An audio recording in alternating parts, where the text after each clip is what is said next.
Bismillahirrahmanirrahim. Aisyah hebat, Aisyah tangguh, Aisyah berkemajuan. Assalamualaikum warahmatullahi wabarakatuh. Alhamdulillahirabbil alamin. Robbi shrahli shodri wa yassirli amri wahlul 'uqdatam min lisani yafqahu qauli. Pada kali ini senang sekali bertemu kembali di channel YouTube Pimpinan Ranting Aisyah Nitikan Yogyakarta. Perkenalkan dengan saya Dewi Nur Islamiati dari Majelis Kesehatan Pimpinan Ranting Aisyah Nitian. Pada kesempatan kali ini saya akan memberikan materi tentang peran orang tua dalam pendampingan remaja. Nah, kenapa harus remaja? Karena remaja adalah pada masa perubahan, yaitu peralihan dari masa anak-anak menuju ke masa dewasa, yaitu pada usia 10 tahun sampai dengan 18 tahun. Pada masa remaja ini banyak sekali perubahan yang terjadi. Yang pertama yaitu dengan perubahan biologis, kemudian perubahan psikologis, dan yang terakhir adalah perubahan sosial. Yang pertama yaitu perubahan biologis. Nah, ini ditandai pada laki-laki biasanya perubahan dalam pita suaranya menjadi membesar. Kemudian jangkungnya juga sudah kelihatan. Kemudian pada perempuan biasanya juga terjadi perubahan pada postur tubuhnya. Nah, rata-rata ditandai dengan perubahan bentuk payudara dan perubahan dengan besarnya panggul dari perempuan. Dan yang terakhir adalah perubahan dalam organ reproduksi baik pada laki-laki maupun pada perempuan. Nah, kenapa peran orang tua ini dalam pendampingan remaja sangat penting? Karena ini adalah sangat penting untuk membentuk karakter kemandirian dan tanggung jawab pada remaja. Nah, peran orang tua apa yang ada beberapa hal yang bisa dilakukan orang tua terhadap remaja dalam pendampingan. Yang pertama yaitu membangun komunikasi yang terbuka. Yang pertama yaitu ketika mengobrol dengan anak, apalagi dengan remaja, yaitu tidak menghakimi dan menggunakan bahasa-bahasa yang halus dengan anak.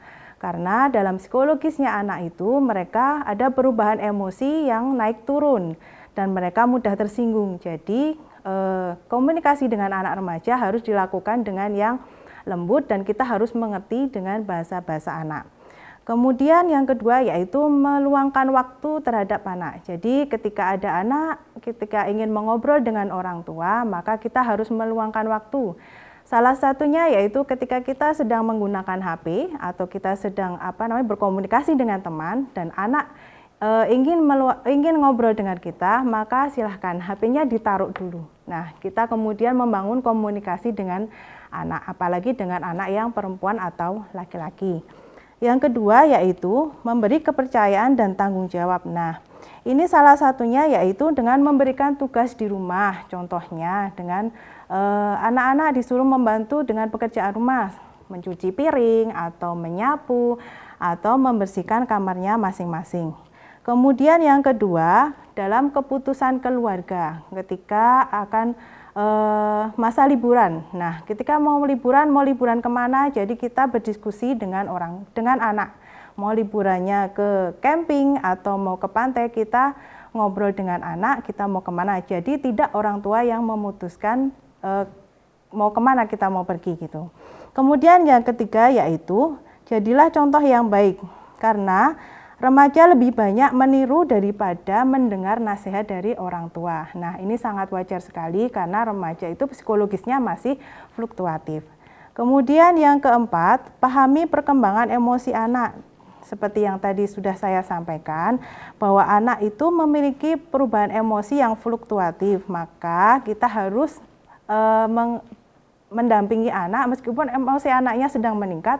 Kita tidak boleh sama-sama menjadi emosi. Ketika anaknya emosi, orang tuanya emosi, maka tidak gaduh. Jadi harus kita memahami perkembangan anak. Kemudian yang kelima yaitu awasi tanpa mengontrol berlebihan. Yaitu jadi ketika anak, apalagi di bulan Ramadan ini, sangat penting sekali kita mengawasi anak, apalagi masa remaja. Jangan sampai ketika anak jam 9 atau jam 10 malam belum ada di rumah, kita tidak mengawasi. Pada saat ini kan kita bisa mengontrol anak bisa melalui HP. Kita harus tahu di mana anak ini. Meskipun mereka bilangnya di masjid, tetap ditanya di mana. Kalau misalnya anak tidak menjawab, bisa menghubungi teman atau tetangga yang ada di sekitar. Jangan sampai mereka terpengaruh oleh salah satunya ada geng motor, kemudian kelitih. Jangan sampai hal-hal yang tidak diinginkan terjadi kepada anak kita. Kemudian yang keenam yaitu dukung minat dan bakat anak. Ya, ini minatnya anak mau kemana, misalnya mereka suka melukis atau menggambar, maka kita sebagai orang tua memfasilitasi anak. Nah, demikian pendampingan yang baik adalah yang tetap memberi bimbingan tapi juga menghargai kemandirian anak. Orang tua perlu menjadi teman yang dipercaya, bukan hanya sekedar memberi aturan. Ya, demikian yang bisa kami sampaikan, semoga bisa bermanfaat. Apabila ada salah dan khilaf kami mohon maaf. Fastabiqul khairat. Wassalamualaikum warahmatullahi wabarakatuh.